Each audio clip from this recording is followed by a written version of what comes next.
Hey guys, what's up? Welcome to another episode of the TheGoodCastShow. Today is the first. I have two guests with me today. So I'm the one in between. Today I have Dilip, an agile transformation coach, and Mangala, a physiologist and transformation coach. Dilip believes as a business transformation coach that every individual has the potential to serve a larger vision. Awesome. And Mangala, who studied physiology, published scientific papers, worked as a lecturer, then decided to serve individuals via coaching and impact multiple areas of their lives. Both of them continue to co-create exclusive programs with Dilip on emotional and sexual health. You can check them out at dilipinspires.com or their TikTok channels, which I do enjoy, at Dilip Inspires and Mangala Inspires. Thank you all so much for coming to this show, guys. How are you all doing? So good. So good? Yeah. Why are you laughing? Excited. And nice. I love the way you expressed about ourselves. Yes, I'm also up for hire. You can hire me and I can do your website voiceover. There we go. That'd be nice. Anyway, that's a good one. Very good. Yeah. So Dilip, where are you from, buddy? You're not a native to Malaysia. Where are you from? I'm from India. Nice. I'm from Trichy, Tamil Nadu. Nice. Yeah. And you've been here for? I'm here for 11 years. Nice, man. So how are you liking it so far? How are Malaysians treating you? It's amazing. It's an amazing place to live. He has to say that. You've been living like a Malaysian, actually. Have you? So how's the food here compared to India? Food, it's a bit similar, right? Indian like food, Indian food is there. Yeah. So, and also I'm more into Western and Indian. Okay. And also Chinese. Chinese food? Yes. Nice. So, I miss Indian food a lot. I miss India. I've not gone back in a long time. I should go back this year, next year. Very nice to be back in India. Okay, so you guys are transformational coaches. And it's quite interesting. I want to get your idea first because you are a physiologist. What made you make the shift to become a transformation coach? Okay, so it's like a journey inward and also outward. Okay. So it's more like something that has to be, I felt those days something has to be fixed inside of me where although I know this knowledge of medicine, although I've been studying this for years, I couldn't help my parents who was the diabetic patients. So that's when I went into research on how can I create something new to be helping people in diabetes. And I started my page sharing that it can be reversed and everything, but it doesn't really work. Okay. And people couldn't really get into it. It wasn't really workable for them. And I felt like, why is this knowledge is not really reaching them?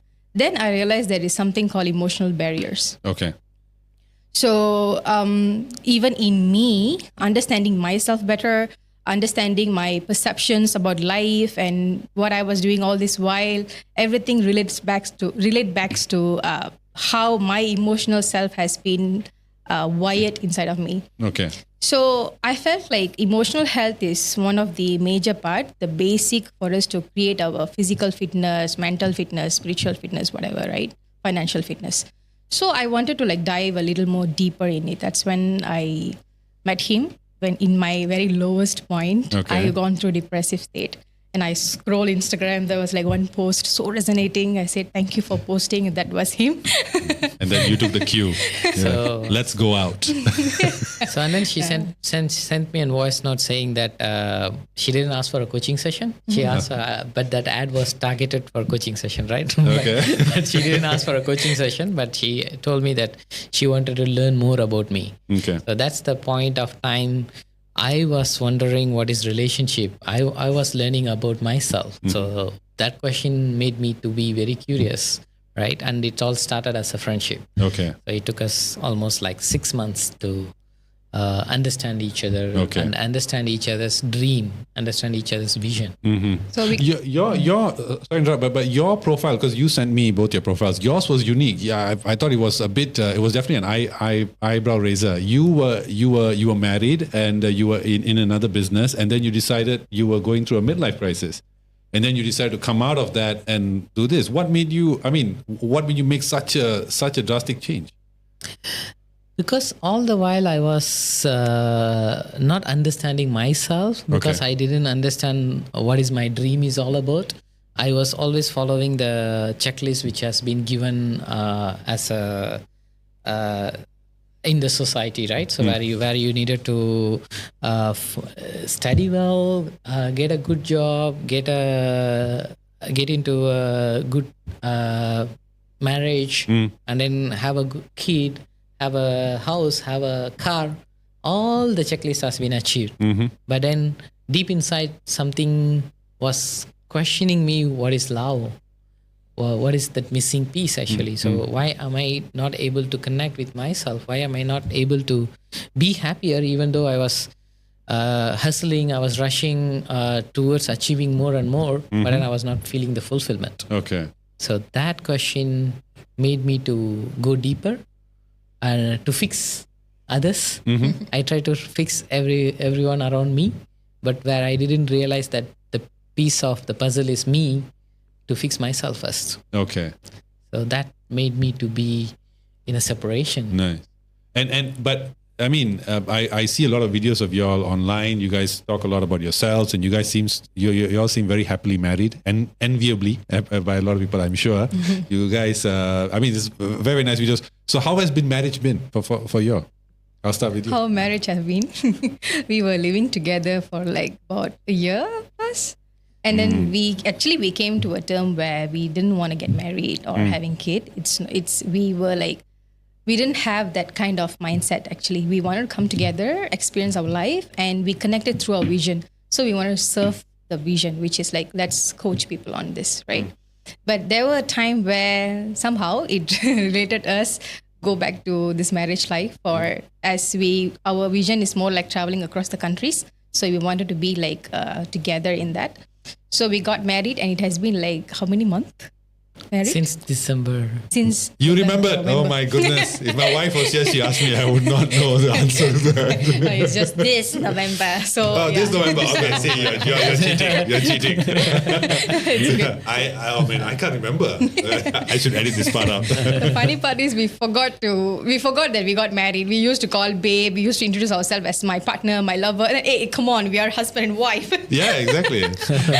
So I mean, let's dive straight into it, right? You guys are relationship coaches as well. I've seen a lot of your videos. I really enjoy them, and please check them out on TikTok. You really enjoy it. Very honest reviews on topics which I really like. Now let's go to modern dating first, right? The current modern style of dating.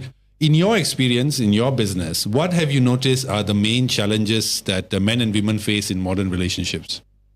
They are facing a very big intimacy issue. Okay. And modern dating has came to a evolution, which they think, which is an illusion, to as if a career kind of thingy. They are going through an interview as if seeking for a job, where they just have some checklist to be ticked on a paper.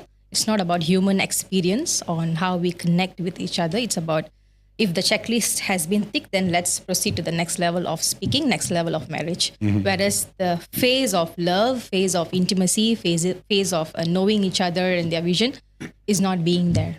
Okay. So they start from a place of commitment, whereas the stages is different. There is like starts with knowing. I mean, like getting to know each other, and then you date, and then you get into a relationship, which is like understanding each other. Then you commit, right? Then So which is like parent. then come when you commit is the time you are getting kind of like you're already in the marriage. Yeah. Right. But then what we are doing is we are seeing the whole lens differently.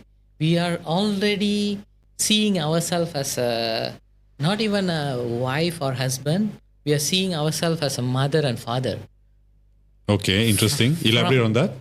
From there, you are seeking for a better father or better mother for you as a partner. Very Freudian principle, yes. So imagine you are already seeing yourself as a father and mother. What happens to you is you see your partner as a kid. You needed to correct the kid. Oh, okay, interesting. That is modern dating these days. Is it? Okay. In your experience, that's what your clients have told you, or that's what you guys have studied? Yes, because whatever that they are coming to us is that saying that, you know what, I love this partner, I want this partner, I want to manifest this partner. But they don't realize who they are and what is their dream, why they wanted to commit to that partner, and what is intimacy meaning to them. Okay, so basically your advice is you should actually get all these things defined first before you get into a relationship. Yeah, even if you don't define, try to open the question that what is my dream and what I'm going to experience in my relationship and what is my commitment and how am I going to connect deeply, intimately with my partner.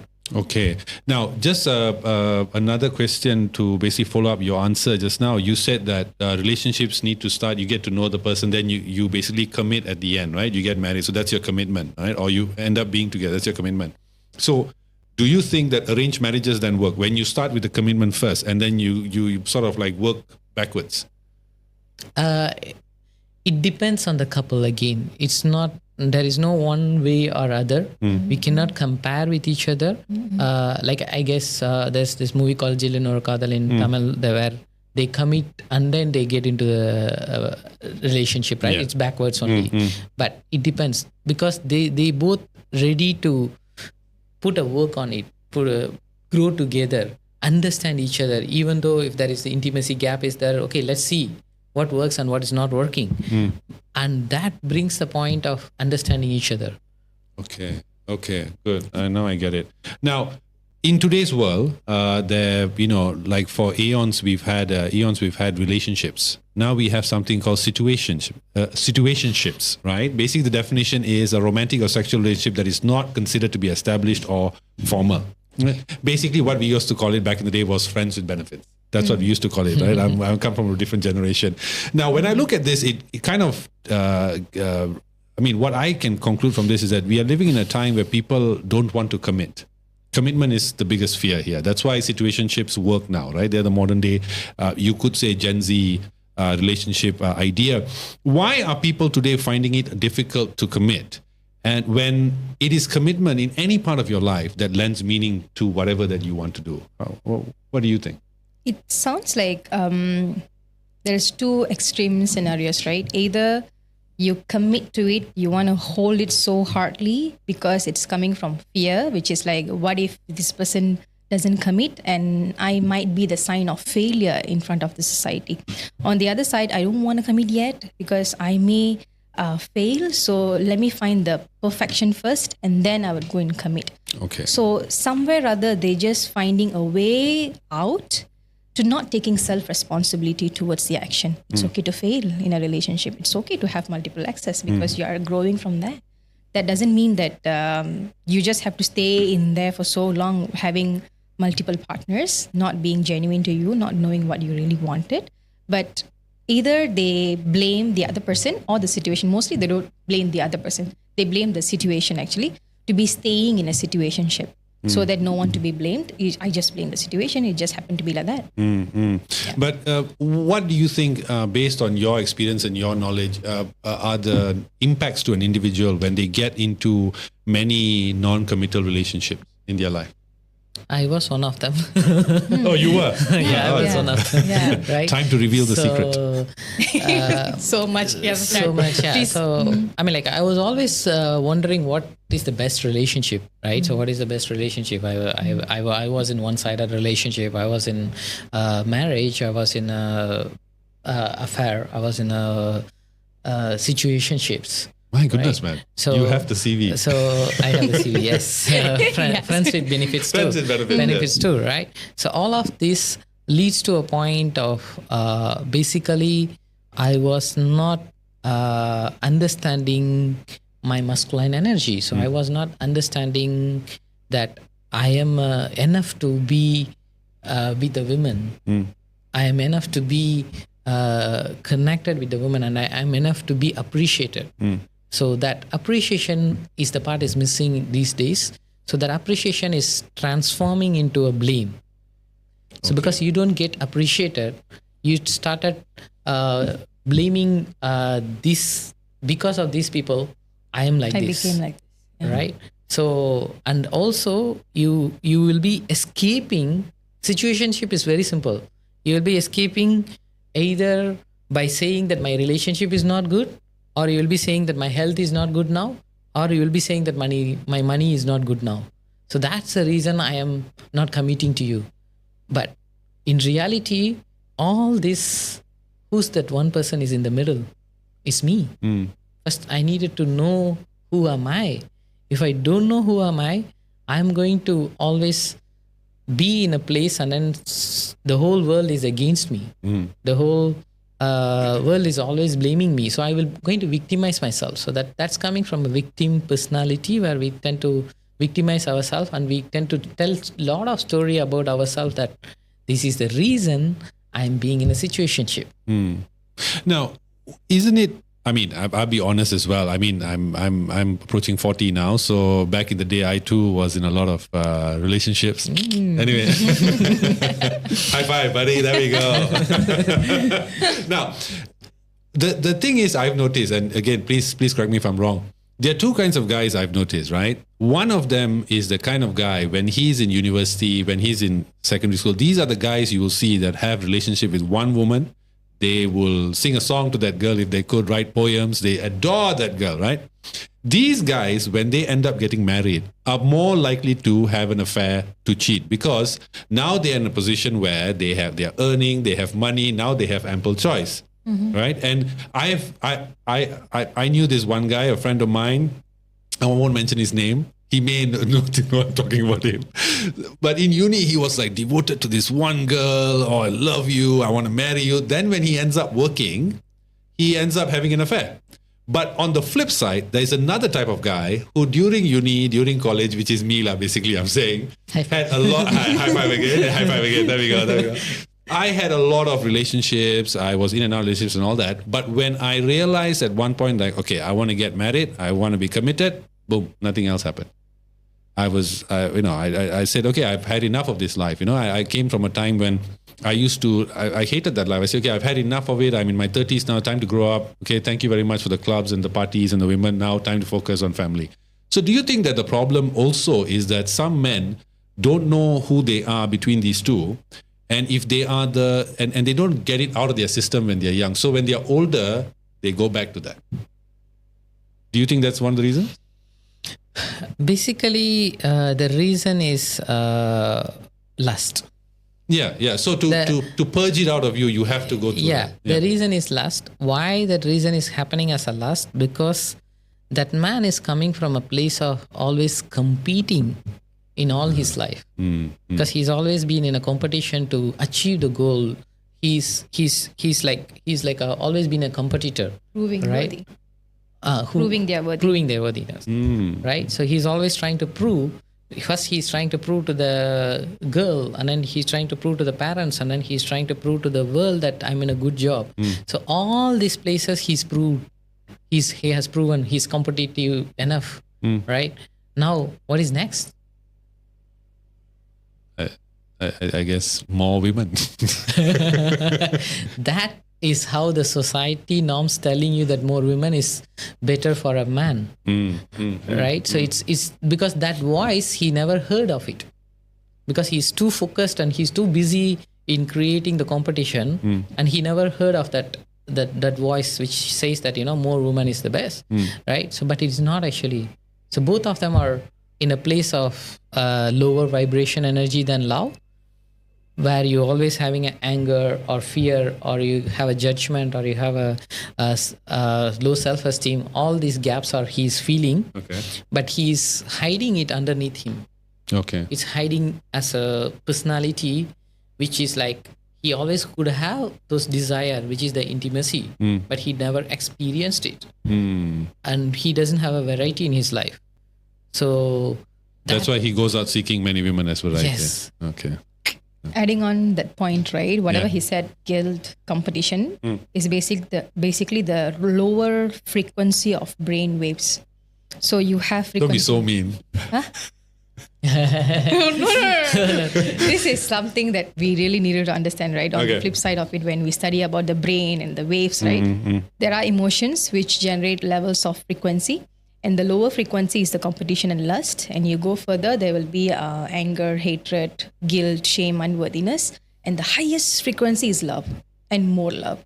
So if this person is experiencing shame, guilt, unworthiness since their childhood time with their primary care itself, who is their parents, these brain waves is something very default to them, immune to them. These emotions are immune to them.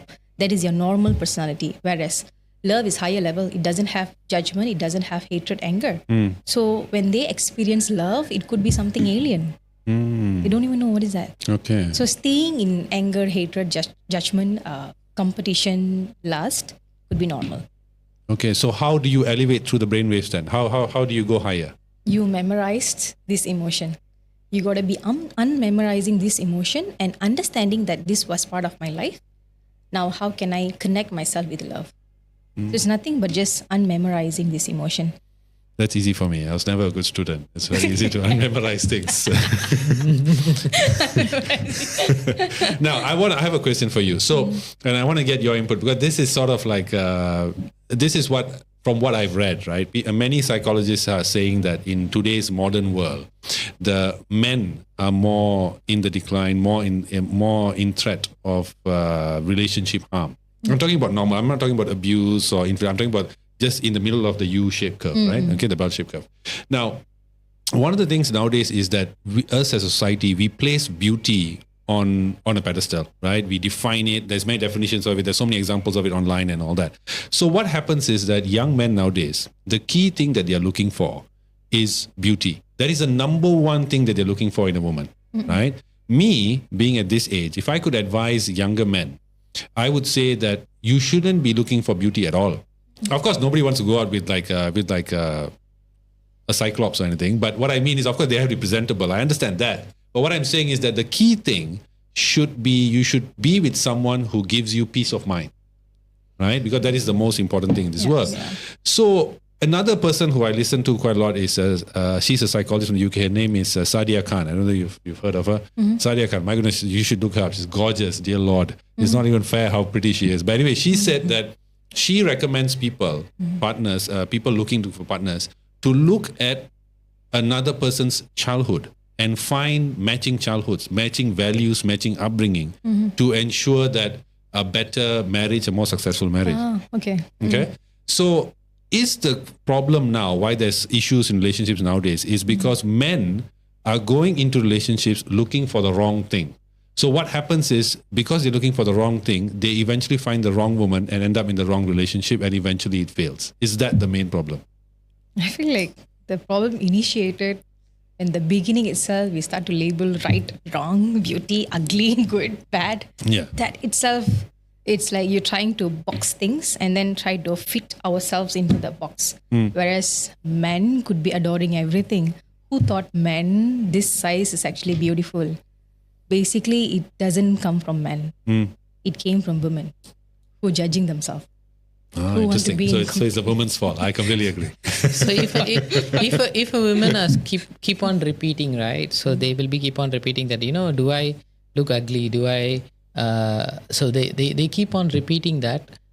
Especially most of the things which we are seeing, they are talking about their tummy area. So the tummy area is getting bigger and bigger. It is because you are storing a lot of emotions in your womb. Okay. So she could explain that better. Yeah. It's nothing but it relate back to how our organs playing main role in storing the emotions. So when I speak about chakras, 7 chakras and everything, it's nothing but the areas of our endocrine glands and the nerve plexus, right? So mainly for women, our feminine organs is the uterus, vagina, ovarian.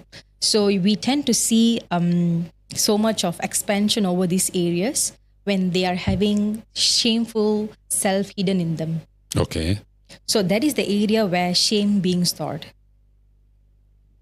Okay. It happened for men as well. Yeah. So by that theory, I'm very shameful right now. I have a big time. No, but my question is, I understand all that, but I'm saying that is the problem that a man, when he's looking for a partner, he is using the wrong criteria to find the right person?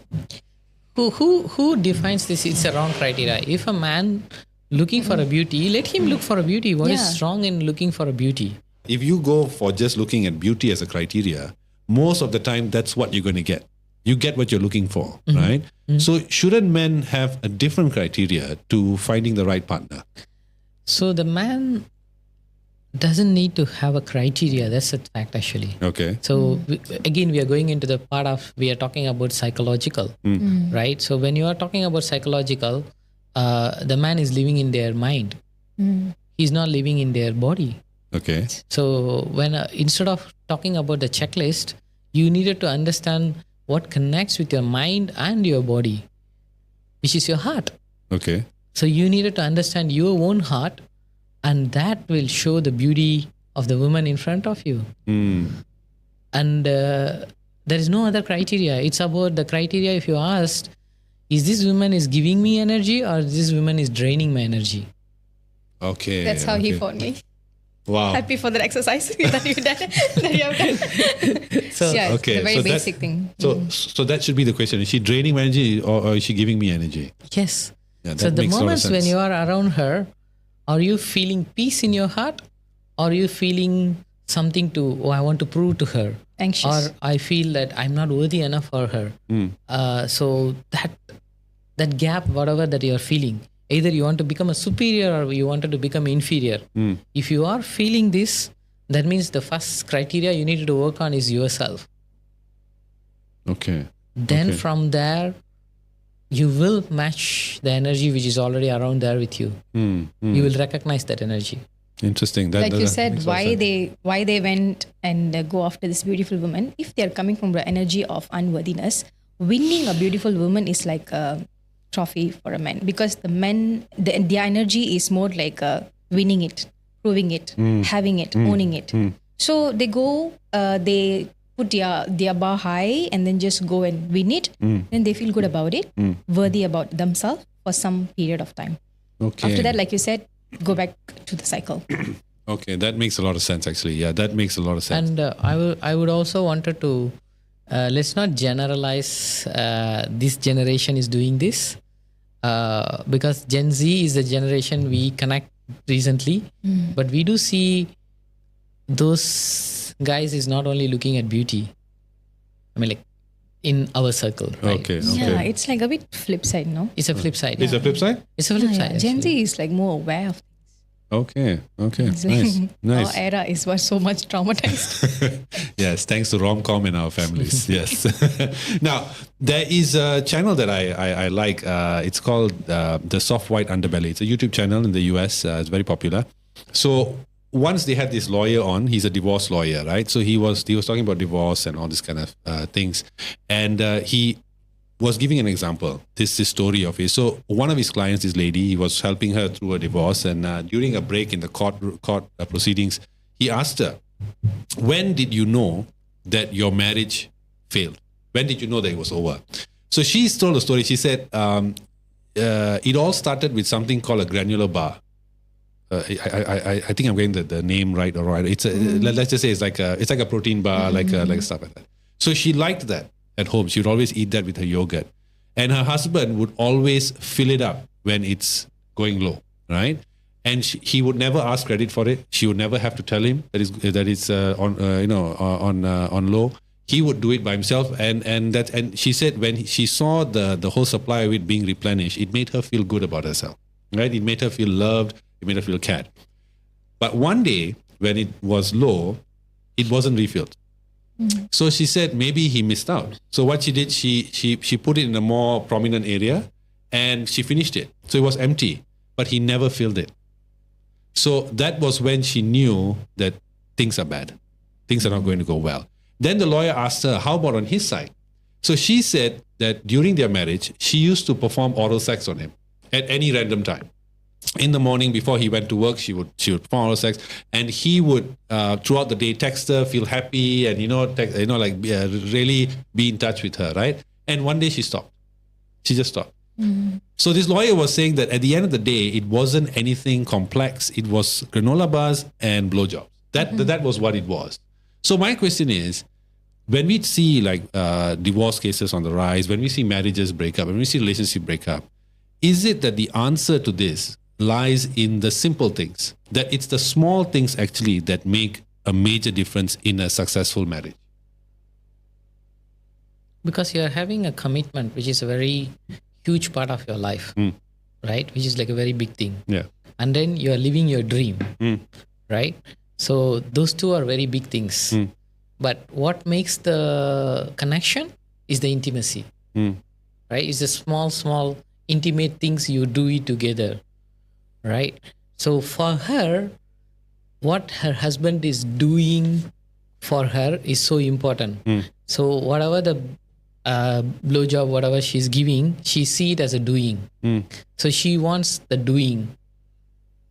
But her husband is always being, right? He is experiencing it, and he's whatever that he's feeling, he's reciprocating. So this is the part is really happening these days. So even for the divorce, the reason could be she always wanted to be in the knowing. Okay. Which is she's always in the mind. The husband could be in the body.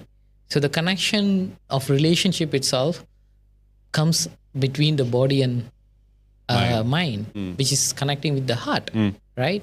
So instead of judging by a granola bar or judging by or blaming herself, saying that I didn't do it, that's the reason it stopped.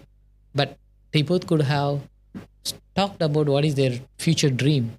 It's the part of it, whatever the certain relationship plus the uncertainty makes the relationship interesting and meaningful. Definitely. Yeah. Right? But that uncertainty, she didn't want any uncertainty in her life because she's always counting on the love, but she don't see that he's being the love for her. Nice. How can you count love? You can't count love. You can't count love based on the material things. But maybe she when seeing the whole depleting granola bars, that was a sign that he stopped caring. Could that be that? So all these places we are talking about only her perspective. But who knows about the husband's perspective? Of course. I champion that, buddy. I'm on your team. Right? Yeah. So which is like we always empower women saying that, oh, they have been through all this, all those challenges they're being through. Yes, truly agree. Everyone goes through their challenges. But what is that on the other side of the perspective? So we are trying to conclude a story within one perspective. Okay. Right? Yeah. So what if that husband would have felt so hurtful that if I don't give a granola bar to you, you were able to end my relationship and end my marriage itself? I mean, like judging based on gestures. I think judging based on gestures is more like still we are all of us becoming a psychologist. Yeah. Actually, it's not only gestures. Like we are labeling it as a gesture, but if you notice, it's more of like a physical thing, which relates to money. Whatever material things. Measurement things, it's kind of like, it's a measuring, where whatever you're measuring, it relates to money. And the other part is, which is sex, which is like in whatever we talk about, right? Money is the competition energy. Sex is overly doing is lust. It's two extremes. Two extremes, right? So the balance is in the middle. Either you're in a competition energy or you're in the lust energy. So the answer, the love is in the middle. Okay. And when you're in the middle, that's when you will elevate yourself. If you both are not in the middle, she's always going to see him as a competition, and he's always feel that he doesn't get love. So we don't know who's in the middle, who's on the other end. We don't know yet. Okay. Now, so that's a nice segue. We can go into the topic of divorce, right? We talked about it earlier as well. Is divorce the healthy option, particularly considering only, let's not talk about cases where there's abuse or there is cheating or anything. Inhuman, yeah. Just normal relationships. Is divorce the healthy option? I'm going to ask you. Purposely. Good chance. Divorce is an healthy option, or it is an unhealthy option. Even though, yes, I made the decision, it is an unhealthy option, because when you are going to separate yourself from a relationship, you are going to go through a loneliness phase. So when you are going through a loneliness phase, we are a human being. We always love to live in a tribe. So especially when you are making a choice of divorce, it's more of like you are pulling yourself out of your tribe itself, right? Because nobody is going to support you. Your own father and mother is not going to support you. And whoever you think your friends are not going to support you, and you are going to be very lonely, right? But it's the value what you're going to get after that. do you really know this is the real dream you wanted to live? If you're able to answer it as yes, it's a healthy option. If you don't know, it's no. It's not a healthy option. It's not a healthy option. Okay. Now, I want to ask you then, as we know in Malaysia, divorce cases have been on the rise. But I think in last year, 2022-3, I think it sort of plateaued. But why are divorce cases so prominent today as opposed to before? There is again, two possibilities. Okay. Right? One is unhappiness, which we can have it in the other extreme, which is like treating someone inhuman, where they have to come out from that and speak for themselves, right? On the flip side is the knowledge that we are gaining these days in our just a click away. It's like very easily coming into the mind and saying that this is all red flags, you better get out of it. Or this is all green flags, you better try to grasp to it. Don't stop. So the knowledge, whatever we are gaining right now, may or may not be relevant. Like even whatever we are sharing right now, it doesn't going to be applicable to everybody on earth. Of course. Right. So it is very easy for them to access or tap into something and then just let themselves taken out rather than working together or growing together. So the option is there. And on the flip side, we cannot also label it as a wrong decision. What if on the other side it's a good decision for them to grow? It's like they can still live a good life being not committed and living under the roof, but being a friends, or they can be happy for their other relationship, things like that. So somehow rather we can't comment on it, but we can accept the fact that someone is choosing to live their life either together or separately, but not harming each other. And one of the main another reason is intimacy gap. Like I said, on the men's side, on the women's side, there is a lot of intimacy gap when it comes to how romantically you're going to connect.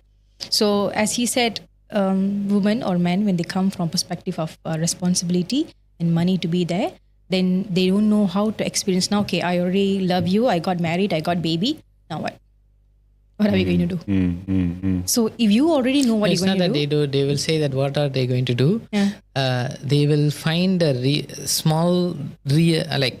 already committed to a relationship. Your kid is crying, your kid is unhappy about things. It's not that it's going to define your worth. And they don't know that. So they always come from a place of like fixing your kid or helping your parents, helping your find a problem and solve it. All the problem around them. It's like a very like when we are coming to this podcast, there was rain. Instead of seeing it as it's a rain, we tend to see it as it's a big problem. I cannot go to this podcast. You know how I made it? I am a survivor, right?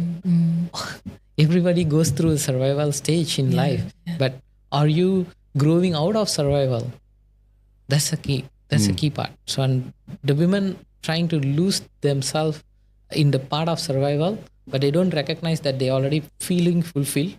They don't have a space in it actually within them to feel the fulfillment. Now, interesting. Let's just take a break from a serious discussion. Since you mentioned red flags, I want to get your input on this. Now, recently there was a very famous comedian, Matt Rife from the US. Again, he sort of brought back this concept of red flags, right, which was sort of forgotten. So I want to know from both of y'all. I'll start with you.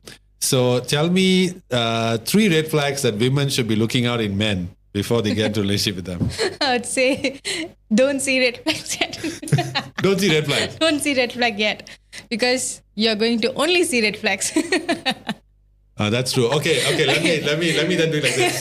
Say you're in a relationship with that person, you're dating, you're sort of like courting each other. What are his habits or moves or his nuances that you should take as a red flag?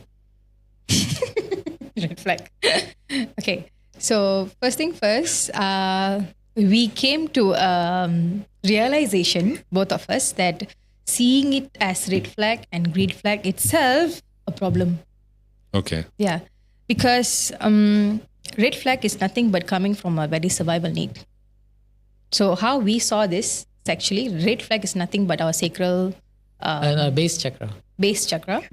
And green flag is nothing but our heart chakra, which is whatever you do, which is labeled as green flag, is nothing but you just being connected with people. You respect each other. You respect their vision. You just being there as your full healthy masculine energy for a woman. And that love that makes her to like move towards you.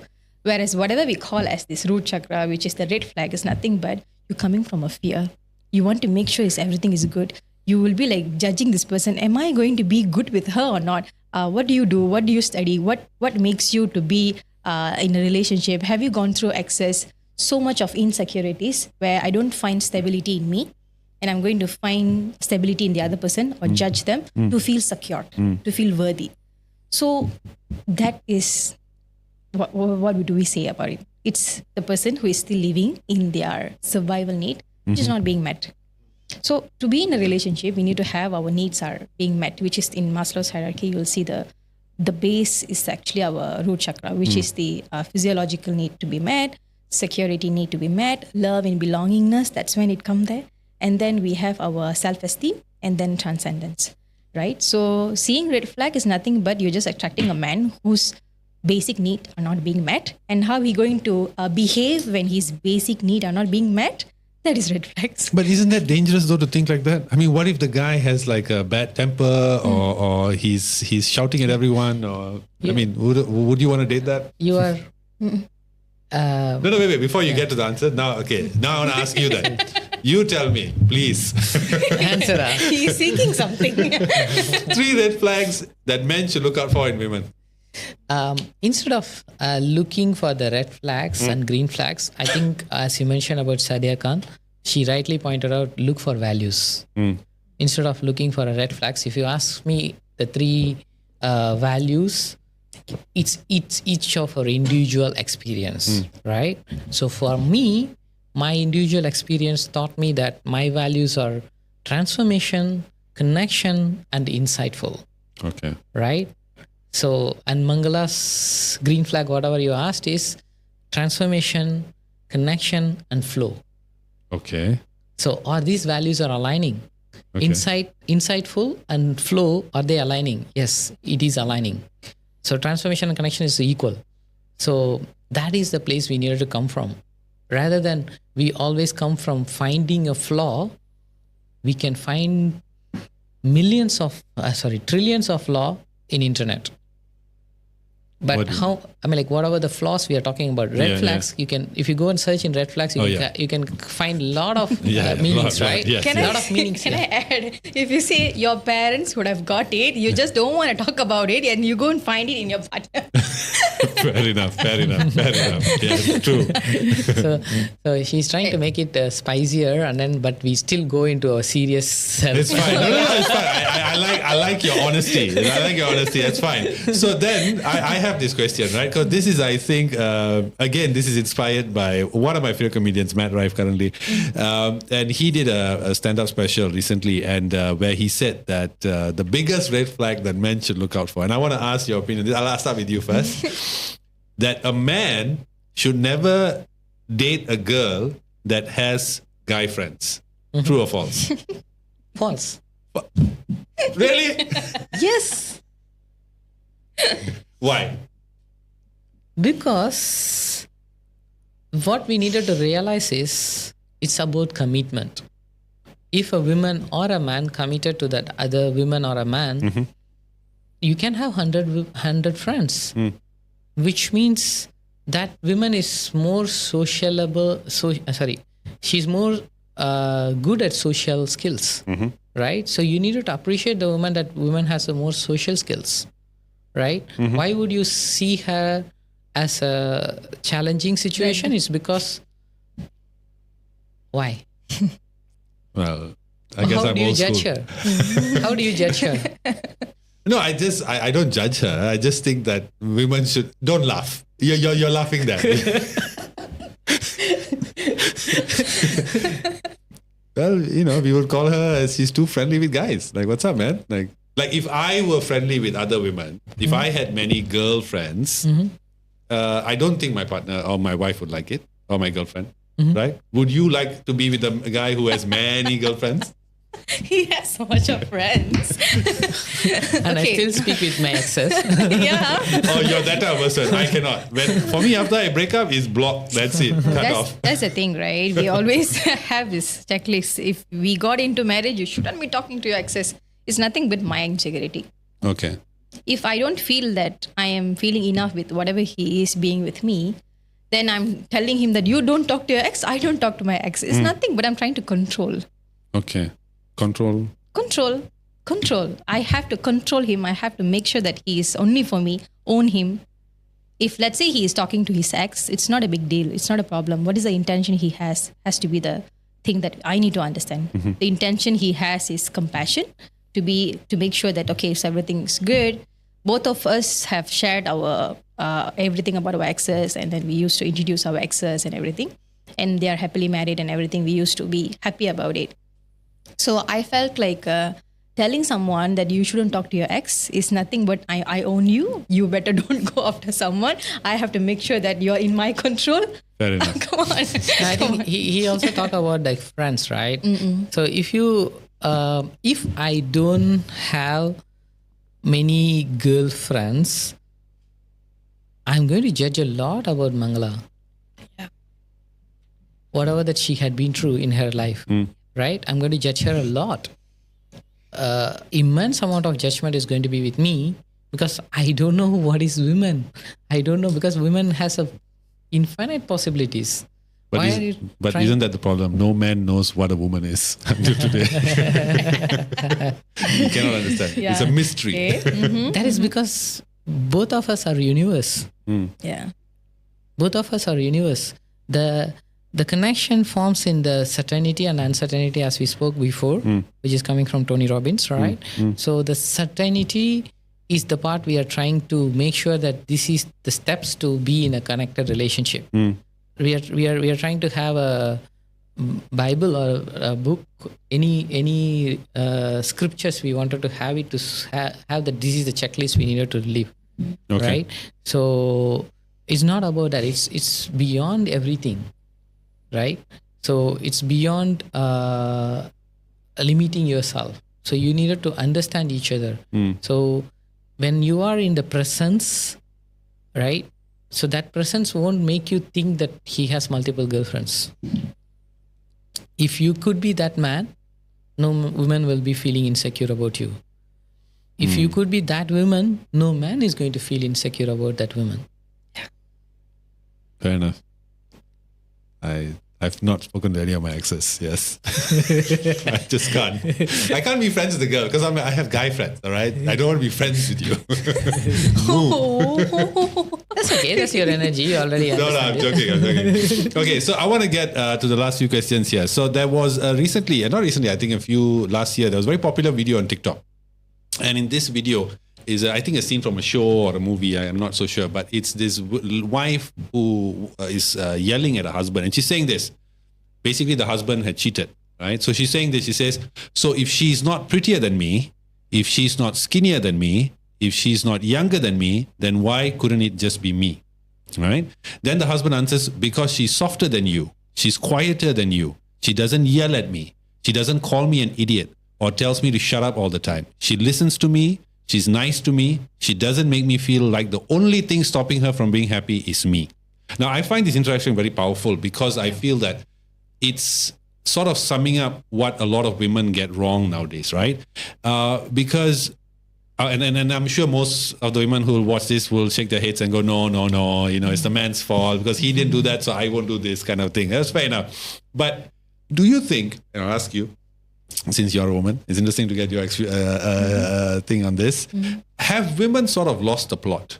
That because of all the noise in today's world, all this self-help genre and all this, have they lost the idea that the only thing a man wants is respect?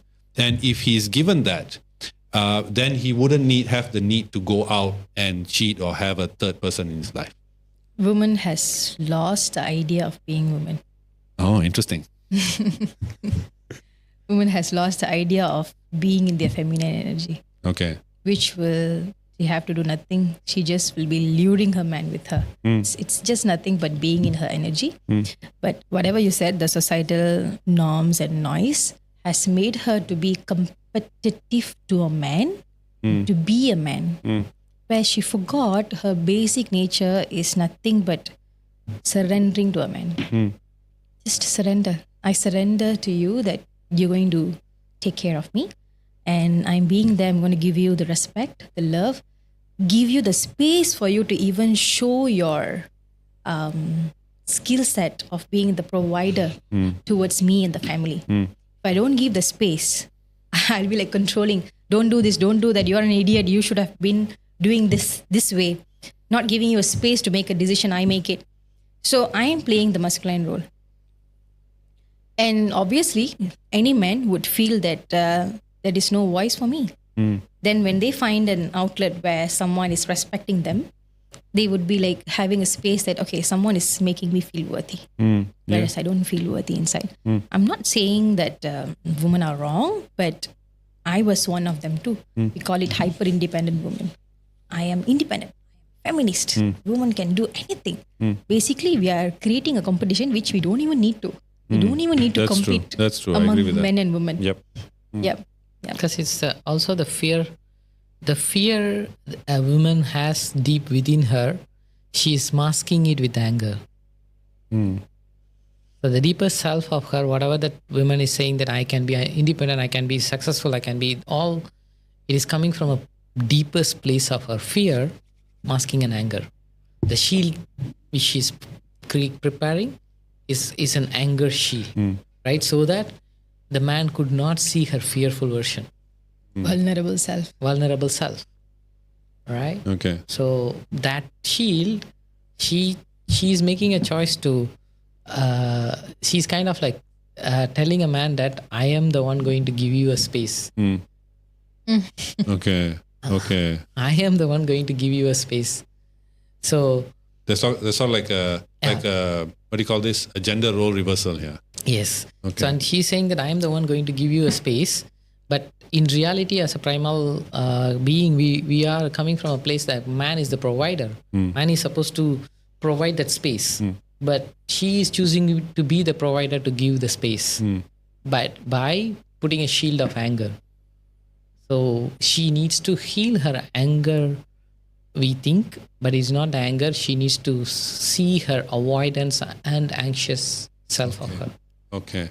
Now, again on that point, in I think your channel, Mangala Inspires Youth. No, was it? I think it was in your channel that I saw this. But it was you guys were both in that video. You guys were talking about how you had one client who basically wanted to end her second marriage because her husband was texting another woman, right? So this, which seems to be a common theme. I've seen a lot of videos on that. Now, you said that you, after speaking with her, both of you discovered that she links love to responsibility, right? And her husband links love to emotional support and attention.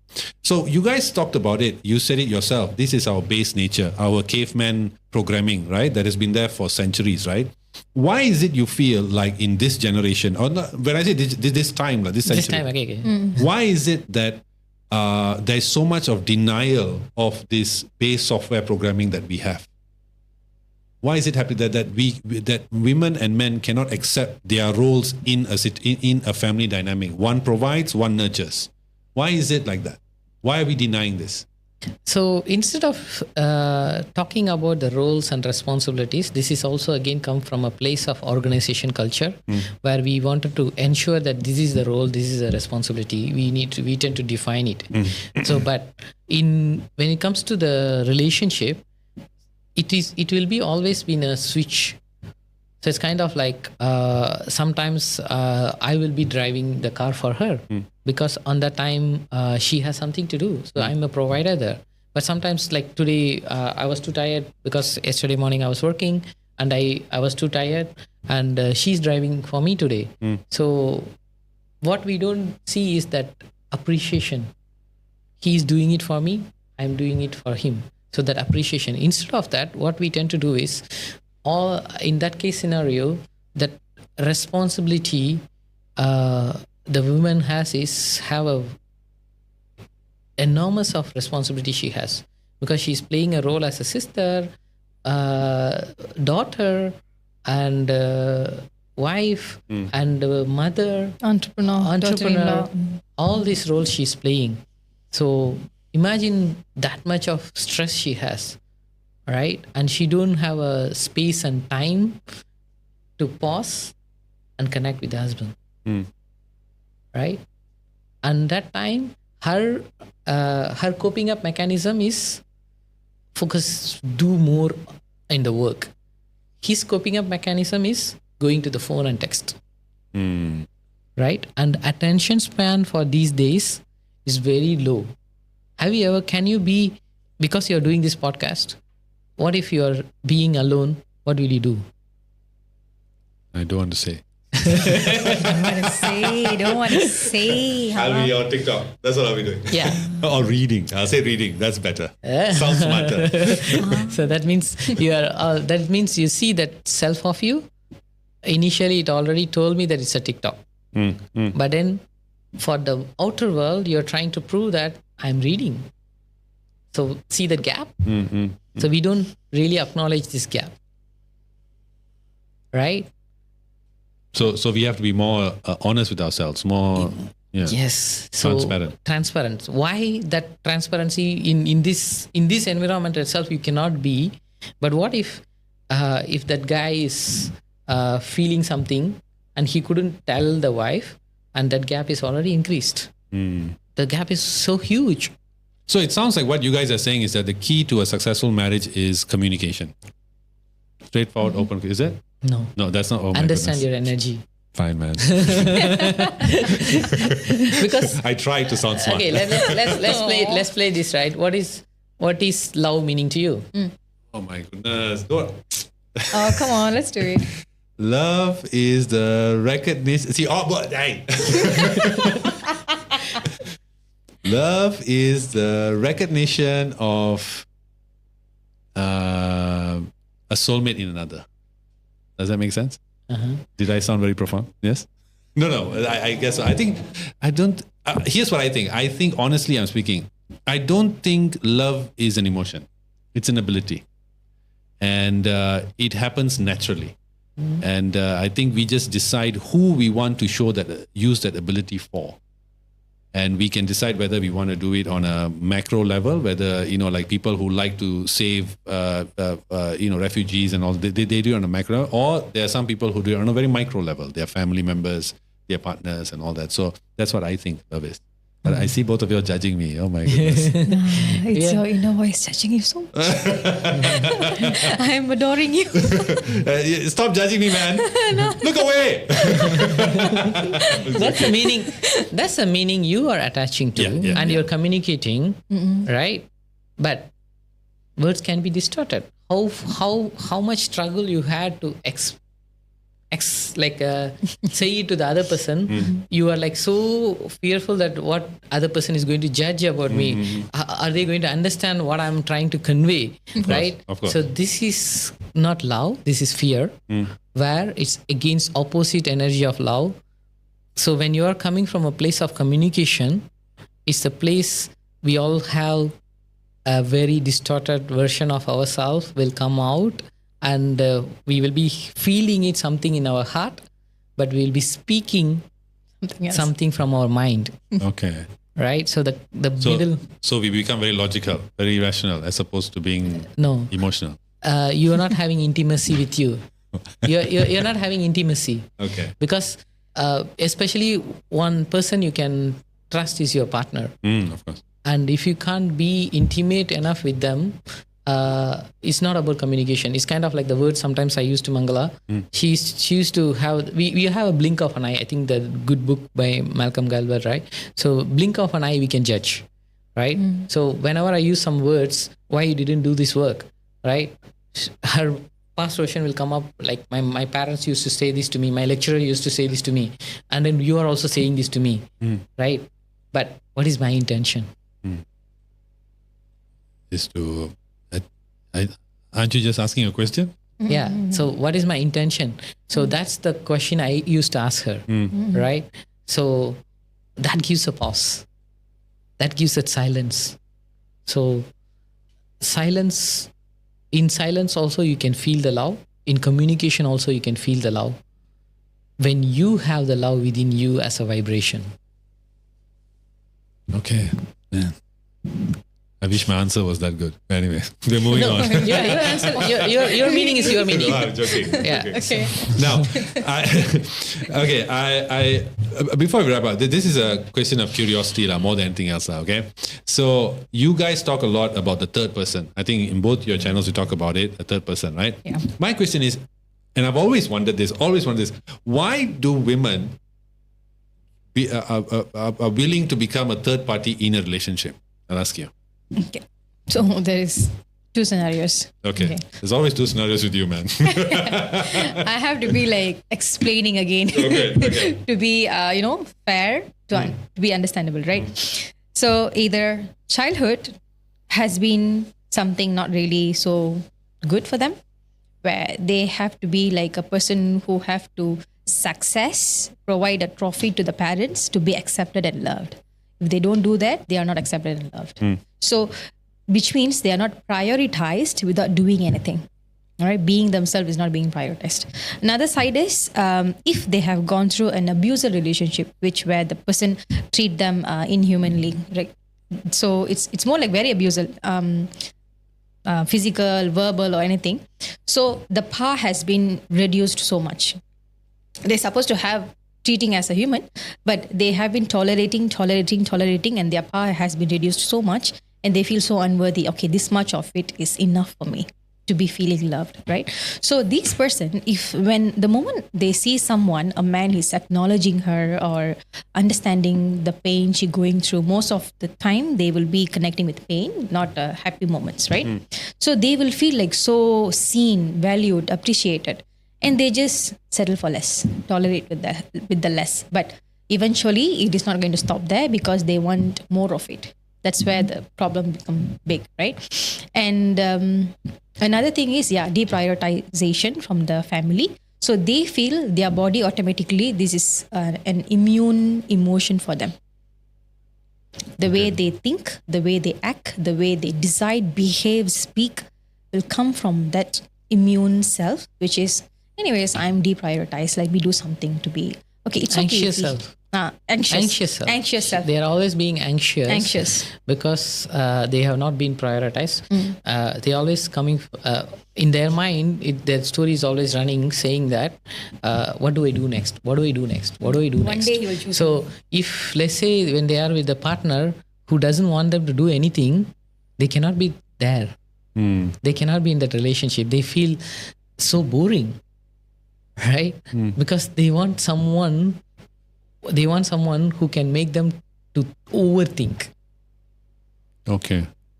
So that's the reason they choose to be. They allow to be a third person with all the stories, all the reasoning they can give to sustain in that relationship. And we have so much of spiritual terms these days to call it as a twin flame, soulmate, karmic soul relationship, all this to put our love into a box. Find all the reasoning to stay there, to be in that. Okay. Yeah. Okay. Interesting. Now, before we end this, let's end on a. By the way, twin flame. You got that from the Netflix documentary, right? I was like whatever I speak. It's my experience. Okay. Because I heard that in a Netflix documentary. The twin flame thing. It was good. Yeah. So get to watch. So I like one question which you had about the statistics. Oh, yes. Have you been peeping? What the hell, man? Obviously. Privacy. Okay. So basically the idea is that based on the National Population and Family Development Board Malaysia Chairman Datuk Sri Rohani Abdul Karim said, and this is very interesting actually, I was startled by this finding, 56.2% of men said that they had a divorce due to lack of understanding from their spouse. And infidelity were only ranked, the number two reason, only ranked 11.8%. Among women, The same reason, lack of understanding was the main cause with 38%, followed by infidelity 20.5% and irresponsibility 15.2%. So surprising women calling us irresponsible. No, but I want the other statistic also, because the third, because your question is very interesting. If you see that there's three statistics you would have given about man, three numbers. Is it the same interview? No, I mean like the same. You mean for men? Yeah. So men was 56.2% was due to lack of understanding, 11.8% was infidelity, and 10% from interference from in-laws. Oh. Why did you miss it? Right? Because it's only 10%. The next one. The next one is women. 38% lack of understanding, 20.5% infidelity, and irresponsibility 15.2%. Right. Yeah. So irresponsibility. Right. So these both are connecting actually, right? Okay. So whatever this small number people are talking about, that is the place you need to look at. Okay. So whatever that other understanding, all understanding and infidelity happens because of these two reasoning. Mm-hmm. Because in-laws interference and a man is not being irresponsible, right? Both of them coming from the parenting. So why women is feeling that my husband is not responsible? Because her parents told her that she's an irresponsible kid. Oh. She tend to judge that man. Okay. And this husband see it as a interference, because his life would have been very interference with his parents. So he always is coming from there. So if you notice, those two are overlapping, which is infidelity and understanding. It's because they couldn't even understand themselves, and they are not revealing the real problem. Okay. Right. So you're saying the answer to this is that in-laws need to stay out of relationship and not interfere so much. In-laws needs to connect. Okay. In-laws needs to connect. I mean, connection. If the connection is so beautiful, who would want to leave a relationship? Nobody wants to move out of people. Correct. Right? It's like that saying, you don't marry the person, you marry the family. Yeah. Right. So what I'm trying to say is this number is very important for us to be aware of. And always we tend to think that infidelity is the cause. That's why divorce rates are increasing. But it is not actually the understanding. And the other side of it, which is the irresponsibility, feeling irresponsible, and also the in-laws, right? So whereas this woman is feeling irresponsible because she's always playing the masculine role, providing role. So that's why she's judging the man is not why he's not providing, and she's settling her to be in a relationship to be a provider. So if you notice, whoever is saying that my man is irresponsible, he would have been always that person. Okay. Beginning of the relationship, she would have been that person. Okay. She's only judging it afterwards, after kid came into her life. Because her need is met. Okay. To have a kid. That is met. So now you can judge your husband. Same goes to the husband also. So she basically is projecting herself onto the husband. All right. Well done. Nice, man. Thanks. That was nice. Luckily, we circle back to that. But just to close this on a happy note, all right, my goodness, you guys can get married, okay? We are going to be an aging nation by 2030. Please get married, have children. We need it for the economy. Now, last but not least, I want to start with you first. Let's close this. Tell me, what should men and women do to ensure a successful marriage? Successful marriage. What is successful marriage to you? Like a happy, wholesome marriage. So what is stopping you from having a happy, wholesome marriage? No, not me. I mean, generally we are asking. What is stopping? What is stopping you from happy, wholesome marriage? Ego. Huh? I got that right. Yeah. There we go. Finally, someone is happy. Finally. Yeah. So you needed to transcend from egoic self to accept each other, to understand each other, to be yourself, and to accept the other person as themselves, and connect deeply with your heart, mind, and your body, right? So which is again goes back to the part of like you needed to have a commitment in your relationship, and you needed to know what is your dream in your relationship, and you needed to have intimacy in your relationship. And how about you? Let's close it. Come on. let me share a little bit of my perspective, right? Especially for women, I hope people who watch this don't feel like Yeah, please don't unsubscribe, yeah, guys. It's all been jokes. All the women are going to leave. We are not doing a comedy show here, right? We're not. You're always favorite comedians, and now you're making us to be a comedian as well. Yeah. Just kill the women tomorrow. I'm going to see on Malaysia Kini, Good Cast Show hates women. Oh no. So it's more like we going into illusion that self-love is more about doing hair, doing nails, which is not. Self-love is more about understanding ourselves and loving the way we are, loving our partner the way they are. So tapping into feminine energy, loving yourself, to be in flow, to not be controlling the man in your life, will just make relationship beautiful. You can just flow with him. You can just live life with him. You can just experience everything with him. Perfect way to end this interview, guys. By the way, if you guys, thank you again, Dilip. Thank you, Mangala, for joining in. If you guys want to know more about them, you want to check out their courses and maybe get some assistance, guidance, or help in your lives, you can book, what do you call that? You can make bookings on their TikTok page at Dilip Inspires and Mangala Inspires, or you can go to their website, dilipinspires.com. And you can find out more about the amazing programs that they have on display. Thank you guys so much. I wanted to end a note, right? So we are really grateful to you as well. Yeah. To be a universal energy for us, because we wanted to come here and do this podcast, talk about relationship, and that was our intention. And you made it happen. You just popped into our life. I am that kind of man. Lovely. Thanks, buddy. Thank you. No, it's a pleasure, because I actually follow your videos. I like to watch it. It's a nice topic. And I think nowadays we need this discussions more than ever. A lot of issues are happening, and families are the cornerstone of any nation for nation building. So you guys are doing a fantastic job, and keep doing your amazing work. That's it for us, guys. Please, as I said, go to dilipinspires.com and, book a review with them, book a chat with them, and let's see what happens. Turn your life around. Till next time, always follow, share, subscribe, and we'll see you soon. Take care. Bye.